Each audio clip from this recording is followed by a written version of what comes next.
এই গোমাতা তো সামান্য গোমাতা নয়, এই গোমাতাকে আমার দরকার, এই গোমাতাকে আমার দরকার, এই গোমাতাকে আমার দরকার।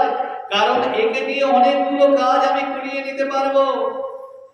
এক, সমস্ত রাজ্যবাসীকে আমি গোদুগ্ধ পান করাতে পারবো। আর দ্বিতীয়, আমার সৈন্য সামন্তের কোনো দরকার হবে না। এই গোমাতার কাছে যখন প্রার্থনা করব, তখন গোমাতার দেহ থেকে লক্ষ লক্ষ কোটি কোটি গোমাতা বেরিয়ে এসে আমার জয়ের রাস্তাকে সুগম করবে। সেই জন্য তিনি চতুর্দিকে, রাজ্যের চতুর্দিকে বলে বেড়ালেন, বশিষ্ঠ মুনিকে কোন রকম কোনো সাহায্য করা যাবে না। একদিন বশিষ্ঠ মুনি আহারে বসেছেন। তার সতী সাধ্যী স্ত্রী অরুন্ধতী দেবী আজ কিছু আয়োজন করতে পারেননি অন্ন ব্যতীত। অন্ন দিয়েছেন। বশিষ্ঠ মুনি বললেন, যদি একটু সামান্য একটু হবে। এই কথা শুনে অরুন্ধতী দেবী বেরিয়ে পড়লেন। স্বামী সেবা একটা ব্রত, দরজায় দরজায় তিনি প্রার্থনা করলেন। কেউ দিতে চাইলেন না, রাজ আদেশের ভয়। রাজার কাছে গেলেন, রাজা বললেন দিতে পারি, গোমাতা দিতে হবে। অসম্ভব, দিতে পারব না।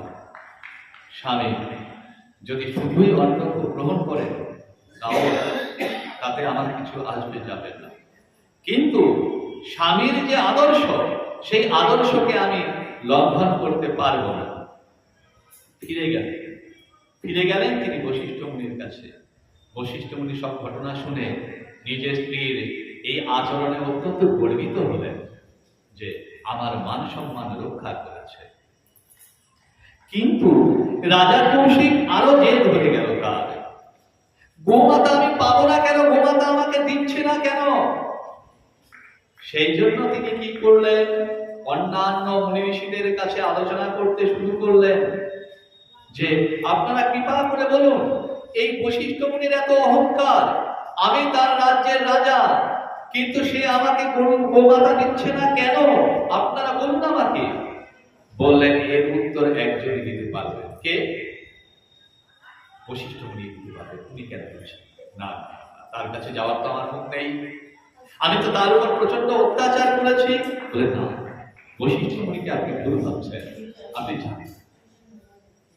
সেই জন্য রাজা কৌশিক গেলেন বশিষ্ঠ মুনির কাছে এবং বললেন, হে মুনি শ্রেষ্ঠ, রাজা এসেছেন আমার বাড়িতে, বসুন।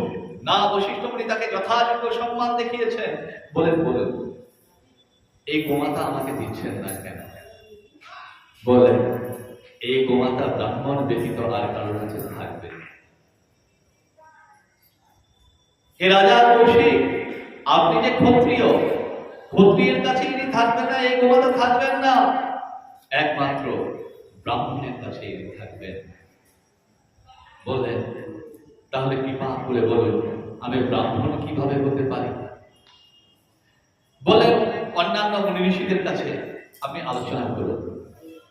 যে মুনি ঋষির কাছে যান, সেই মুনি ঋষি দুটো পথ বলেন যে দুটো উপায়ে তুমি ব্রাহ্মণত্ব পেতে পারো। কি কি? প্রথম, কঠিন তপস্যার দ্বারা, আর দ্বিতীয়, এই বশিষ্ঠ মুনি যদি নিজের মুখে একবার বলেন আপনি ব্রাহ্মণ, তাহলে আপনি ব্রাহ্মণ। বশিষ্ঠ মুনি যদি নিজের মুখে একবার আপনাকে ব্রাহ্মণ বলে স্বীকার করে নেন, তাহলে আপনি ব্রাহ্মণ।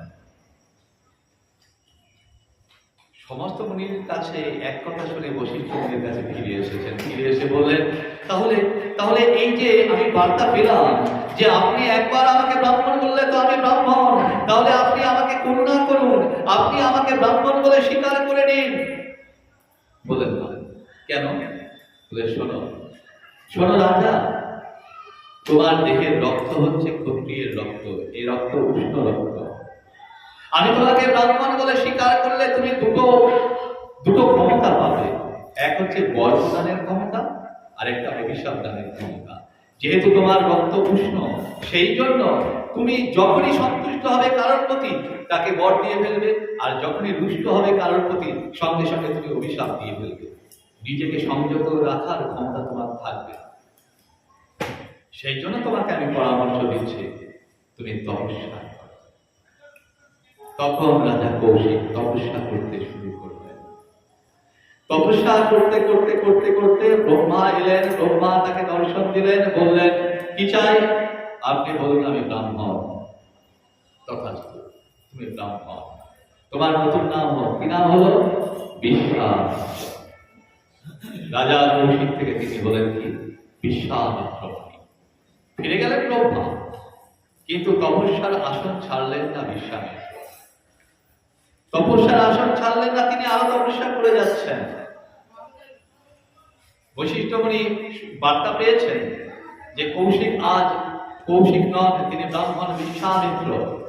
তার কাছে এসেছেন বশিষ্ঠ মুনি, আমি গোমাতা তোমাকে দিতে পারি। বললেন মার্জনা করুন, গোমাতায় আমি আর লুব্ধ নই, গোমাতার প্রতি আমার কোনো আকর্ষণ নাই। এই তপস্যা করে আমি যা আনন্দ পাচ্ছি, এই আনন্দেই আমি ডুবে থাকতে চাই। চলে গেলেন এবং বশিষ্ঠ মুনি বললেন সত্য সত্যই ব্রাহ্মণ। তাহলে ব্রাহ্মণ কখনো বংশ পরম্পরায় ব্রাহ্মণ হতে পারে না। ব্রাহ্মণ হবে তার আচারে, তার গুণে।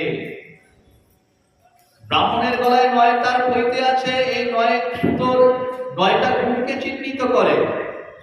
সম, সবাইকে সমান চোখে দেখা। দম, ইন্দ্রিয়কে দমন করতে পারা। তপ, তপস্যার গুণ থাকবে তার। শৌচ, নিজে পবিত্র থাকবেন, পবিত্র রাখবেন। শান্তি, ক্ষমাগুণ থাকবে তার। জ্ঞান, পুঁথিগত বিদ্যা তার থাকবে। বিজ্ঞান, বিশেষ জ্ঞান অর্থাৎ অধ্যাত্মবাদ তার জানা থাকবে। আর্যবম, শিশুর মতন সরল হবেন তিনি। আস্তিক, ভগবানের অগাধ বিশ্বাস থাকবে তার। এই সমস্ত গুণাবলী এবং নিজের ইন্দ্রিয়কে সংযত রাখার ক্ষমতা যার মধ্যে আছে, সেই ব্রাহ্মণ।